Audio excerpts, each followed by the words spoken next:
Hello students, welcome back to our channel.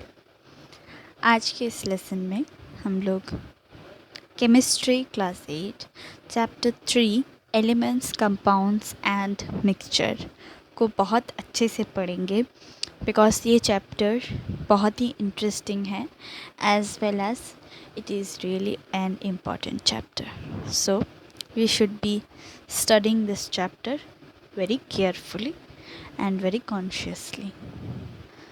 So children, first of all, look at this flowchart. It is a flowchart of chemical classification of matter. So matter can be classified as pure substances and impure substances. This flowchart is really important. So this pure substances can be classified again into two parts.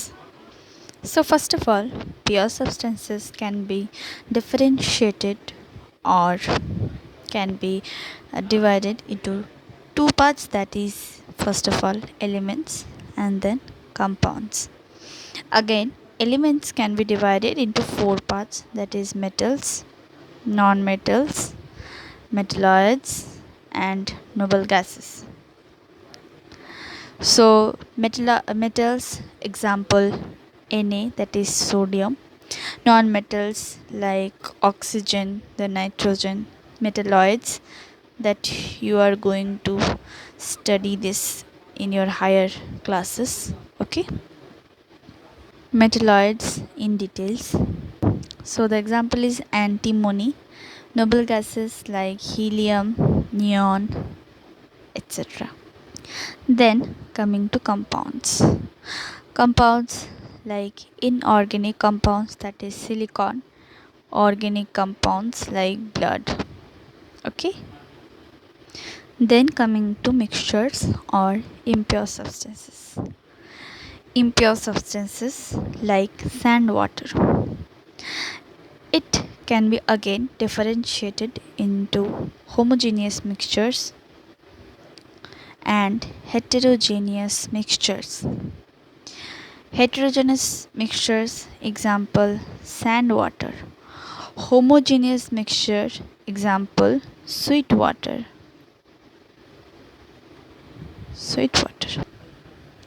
So we are going to study all the details about these parts, about the parts of matter. So let's begin the chapter. Okay, so first coming to pure substances. Matter is divided into two parts, that is pure substances and impure substances. So first of all, we will study about pure substances. Now I know you all might be confusing that why at the upper part it is written homogeneous materials.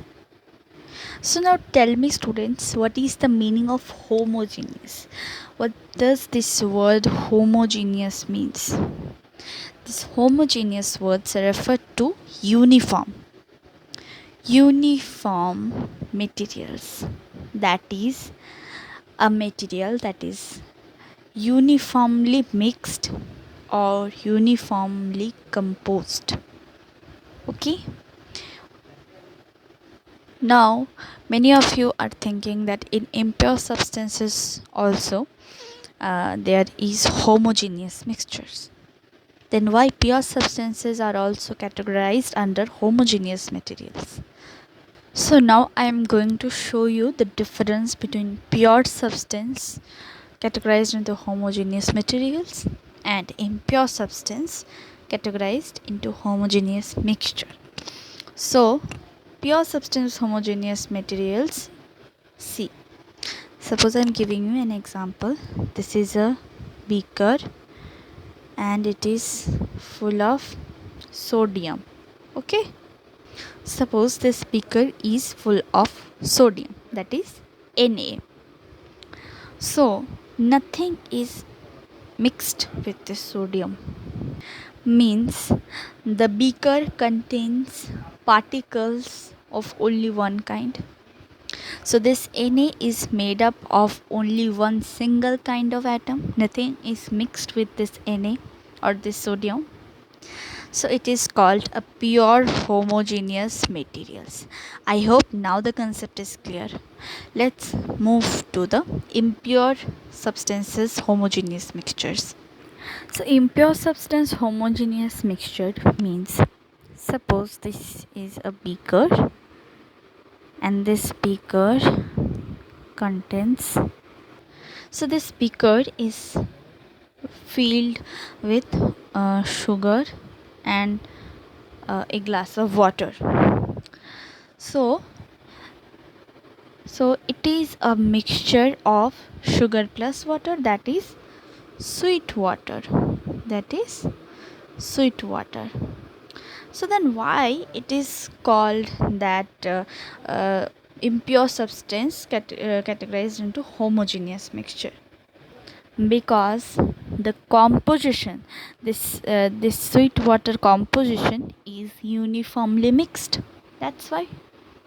Now you will ask me that in this beaker there is there are two types of materials added, that is sugar and water, and the atoms of sugars are different and the atoms of water are also different. Then why they are categorized to homogeneous mixture? That's why this sweet water homogeneous mixture is categorized as impure substance, whereas in that pure homogeneous substance, that is means that homogeneous materials categorized into pure substances is called pure substances. Means the beaker that is filled with Na, that is sodium, is categorized into pure substance homogeneous mixture, whereas the sweet water mixed with sugar and water is categorized to impure substance homogeneous mixture. I think the concept is fully clear. Now let us read these sentences. Homogeneous materials, pure substance. It is a homogeneous material which contains particles or atoms or molecules of only one kind and has definite set of properties. Means only one set of definite set means only one set of properties. For example, iron, silver, oxygen, sodium chloride, sulfur dioxide, etc. They are made up of only one single kind of atom. That is why they are categorized to pure homogeneous substances.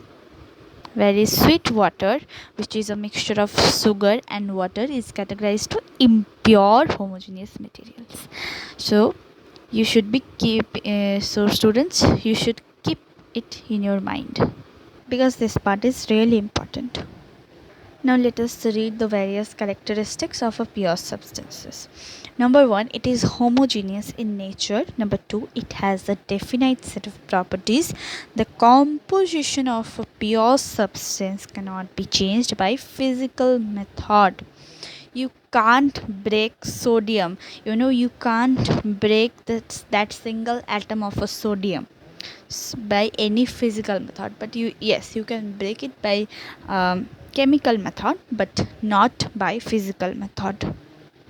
Now student, earlier I told you that pure substances can further be divided into two types, that is elements and compounds. So let us read about elements. It is a pure substance which cannot be broken down into still simpler substances by any known physical or chemical method. An element consists of only one kind of atom. So like sodium. See this example, like sodium. It is made up of only one kind of atom. You can't break this atom by any physical or chemical method. By any physical method, but you can break it by chemical method. So now I told you that elements are further divided into metals, non-metals, metalloids and noble gases. Let us read that. So children, you should be keeping this in your mind that chemistry is all about exceptions. So now let us read this. Metals. They show the following characteristics. So let us read the characteristics of metals. Okay. Number 1, they have bright metallic luster. Metallic luster means they have a solidified covering. Okay. Then they are good conductors of heat and electricity. Okay, like aluminum is a good conductor of heat and sorry, not aluminum, copper is a good conductor of heat and electricity. Then metals are ductile, that is they can be drawn into wares. Okay, so first 3 points, that metals have bright luster means hard covering, and then they are good conductors of heat and electricity like copper wares. Okay, wares are made up of copper. So now what is the difference between ductile and malleable? Okay, let's see this. Now see, this is the difference between ductile and malleable.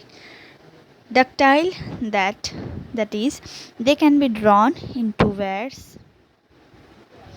whereas malleable means they can be drawn into sheets.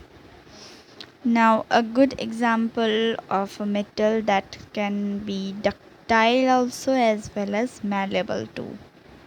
So one example is aluminum, then copper too, then etc. Okay, we have many more.